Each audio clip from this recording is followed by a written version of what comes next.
Hello friends, তোমাদের আবার একটি নতুন ভিডিওতে স্বাগত জানাই। তোমরা দেখছো SG tutorial guide YouTube channel. তো অনেকে রয়েছে যারা 2024-25-এ এই নতুন সেশনে বিএড করতে চাইছো, প্রাইভেটে বা গভর্নমেন্টে বিএড করতে চাইছো, তাদের জন্য আজকের এই ভিডিওটা কিন্তু খুব ইম্পর্ট্যান্ট হতে চলেছে। 2024-25 সেশনে এসজি টিউটোরিয়াল গাইডে এই হচ্ছে আমার প্রথম ভিডিও, যেটার জন্য তোমরা এতদিন অপেক্ষা করেছিলে। তো অবশ্যই ভিডিওটা শেষ পর্যন্ত দেখো। চ্যানেলে নতুন হয়ে থাকলে চ্যানেলটিকে সাবস্ক্রাইব করে পাশে থাকা বেল আইকনটি ক্লিক করে দাও, যাতে সব তথ্যগুলো তোমরা টাইম টু টাইম এখান থেকে পেয়ে যাও। তো সবার প্রথম বলবো, গভর্নমেন্ট এবং প্রাইভেট দুভাবে কিন্তু ভর্তি হওয়া যায়। গভর্নমেন্ট কলেজের মধ্যে আবার ভাগ রয়েছে, কিছু পিওর গভর্নমেন্ট কলেজ রয়েছে, কিছু গভর্নমেন্ট স্পন্সার্ড বা সরকারি সাহায্যপ্রাপ্ত কলেজ রয়েছে।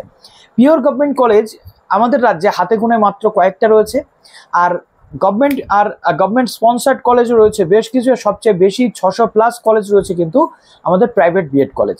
তো তোমাকে প্রথমে বিএডে ভর্তি হওয়ার আগে মেক শিওর করতে হবে যে তুমি কিসে অ্যাকচুয়াল বিএড করতে চাইছো, অর্থাৎ প্রাইভেট, গভর্নমেন্ট নাকি গভর্নমেন্ট স্পন্সার্ড। গভর্নমেন্ট কলেজের চান্স পাওয়া যথেষ্ট প্রবলেম, কেননা গভর্নমেন্ট কলেজের চান্স পেতে গেলে মার্কস যেমনি থাকে তেমনি সেখানে কিন্তু স্কোরটাও কিন্তু খুব সুন্দরভাবে ডিপেন্ড করে। যেমন মাধ্যমিক, উচ্চ মাধ্যমিক, গ্র্যাজুয়েশন এবং মাস্টার্স। যারা বর্তমানে গ্র্যাজুয়েশন কমপ্লিট করেছো তাদের পক্ষে গভর্নমেন্ট কলেজের চান্স পাওয়া যেমন কঠিন, তেমনি কিন্তু যারা মাস্টার্স করেছো, বর্তমানে মাস্টার্স করছো, তাদের কিন্তু গভর্নমেন্ট কলেজের চান্স পাওয়ার যে সম্ভাবনাটা কিন্তু অনেকটাই বেড়ে যায়। সুতরাং এবার আমি তোমাদের যেটা বলবো যে বর্তমানে 2024-25-এ কবে থেকে শুরু হবে ফর্ম ফিল আপ প্রসেস। দেখো, গ্র্যাজুয়েশনের রেজাল্ট বেরোনো এবং মাস্টার্সের রেজাল্ট বেরোনোর পরপরই কয়েকদিন পরেই কিন্তু শুরু হয়ে যায়। লাস্ট ইয়ারগুলোতে আমরা দেখেছি সেপ্টেম্বরের 1 তারিখ থেকে শুরু হয়েছিল প্রাইভেট বা গভর্নমেন্ট কলেজে ভর্তির form fill up process. Private কলেজের ফর্ম ফিল আপ প্রসেস কিসের মাধ্যমে হয়? প্রথমত প্রাইভেট কলেজটা রয়েছে বাবা সাহেব আম্বেদকর এডুকেশন ইউনিভার্সিটির আন্ডারে। যে ইউনিভার্সিটির আন্ডারে 600+ কলেজ রয়েছে, তার আন্ডারে প্রচুর গভর্নমেন্ট কলেজও কিন্তু রয়েছে।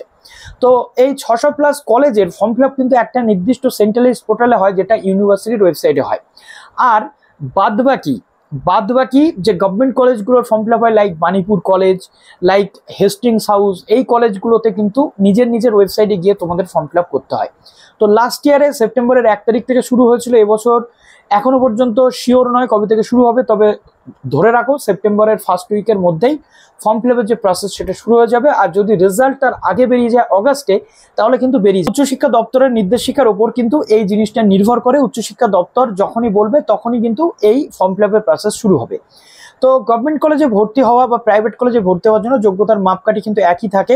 প্রথমত গ্র্যাজুয়েশন বা মাস্টার্সে তোমাদের 50% মার্কস যারা জেনারেল থাকবে তাদের পেতে হবে, আর 45 যারা SC ST রয়েছে তাদের, ওবিসিদের ক্ষেত্রে আমাদের ওয়েস্ট বেঙ্গলে কিন্তু 50% মার্কস প্রয়োজন হয় ভর্তি হওয়ার জন্য। আর PWD ক্যান্ডিডেটদের জন্য 40% মার্কস কিন্তু থাকলেই হয়। আর যারা ইঞ্জিনিয়ারিং ফিল্ড বা অন্যান্য যে টেকনিক্যাল ফিল্ড থেকে এখানে বিএড করতে আসো, তাদের জন্য 55% মার্কস কিন্তু দরকার হয়। প্রাইভেট কলেজে যেটা হয়, মেরিট বেসিস অ্যাডমিশন অনেক ক্ষেত্রে হয় না, ডাইরেক্ট অ্যাডমিশন হয়, first come first serve basis, যতক্ষণ সিট থাকে। বর্তমানে প্রাইভেট কলেজগুলো কিন্তু সিট বুকিং প্রসেস শুরু করে দিয়েছে। প্রাইভেট কলেজগুলো প্রথমে সিট বুকিং করায়, তারপর সেই কলেজের নাম দিয়ে প্রেফারেন্স দিয়ে তোমাদের যে ফর্ম ফিল আপ প্রসেস সেটা কিন্তু কমপ্লিট করতে হয়। আর গভর্নমেন্ট কলেজে কিন্তু মেরিট বেসিস অ্যাডমিশন হয় স্ট্রিক্টলি। কিছু কলেজ রয়েছে যারা ইন্টারভিউ বেসিস করায়, কিছু কলেজ রয়েছে মেরিট অনুযায়ী, তোমার নাম্বার অনুযায়ী কিন্তু, মার্কস অনুযায়ী কিন্তু তোমাকে ভর্তি করায়। যেমন বাণীপুর কলেজ, হেস্টিংস হাউস, এই জায়গাগুলোতে তুমি তোমার মার্কস অনুযায়ী কিন্তু ভর্তি হতে পারবে। এছাড়াও রাজ্যের একাধিক গভর্নমেন্ট কলেজ রয়েছে, পরবর্তী ক্ষেত্রে আমি সেই ভিডিওগুলো নিয়ে আসবো। যদি তোমরা দেখতে চাও রাজ্যের কোন কোন জায়গাতে গভর্নমেন্ট এবং গভর্নমেন্ট স্পন্সার্ড কলেজগুলো রয়েছে, তাহলে টপ যে গভর্নমেন্ট কলেজগুলো রয়েছে সেই গভর্নমেন্ট কলেজগুলোর যে ভিডিওটা আমি দিয়ে দেবো, লিস্টটা তোমরা চেক করে দেখে নিতে পারবে। আর প্রাইভেট কলেজ তো একাধিক রয়েছে, বলা সম্ভব নয়। রাজ্যের সমস্ত ডিস্ট্রিক্টে প্রচুর প্রাইভেট কলেজ রয়েছে। তো এই মোটামুটি ক্রাইটেরিয়া। তো আমি তোমাদের বলবো, যদি তুমি চাও প্রাইভেটে পড়াশোনা করতে, তাহলে সিট বুকিংটা এখন কিন্তু তোমাকে করে নিতে হবে। বিভিন্ন কলেজ রয়েছে যেখানে যেমন সুবিধা পাবে তুমি সিট বুকিং করে নেবে। প্রাইভেটের ক্ষেত্রে খরচ যেটা, সেটা কিন্তু অলমোস্ট এক একটা কলেজে এক এক রকম। কোনো কলেজ 1 লাখ নিচ্ছে, কোনো কলেজ 70,000 80,000, কোনো কলেজ কিন্তু 1,20,25 বা 1,30,000 নিয়ে নেয়। আর গভর্নমেন্ট কলেজে কিন্তু সেই চার্জটা অনেক ক্ষেত্রে কমে যায়। গভর্নমেন্ট কলেজে 10, 15, 20, 25-এর মধ্যে কিন্তু বিএড কমপ্লিট কিন্তু করা যায়। যদিও গত বছর থেকে আমরা দেখেছি গভর্নমেন্ট কলেজগুলো বিএড এর চার্জ কিন্তু বাড়িয়েছে।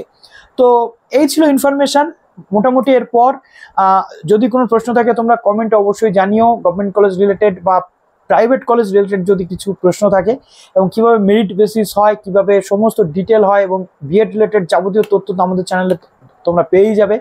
যে কি কি পড়তে হয়, কত মার্কসের পড়াশোনা করতে হয়, সিলেবাসটা আলটিমেটলি কেমন হয়। তো চলো ভিডিওটি এনে শেষ করলাম, ভালো থেকো সবাই, বেস্ট অফ লাক, এবং প্লিজ ভিডিওটা একটু লাইক এবং বন্ধুদের মাঝে শেয়ার করতে একেবারেই ভুলো না।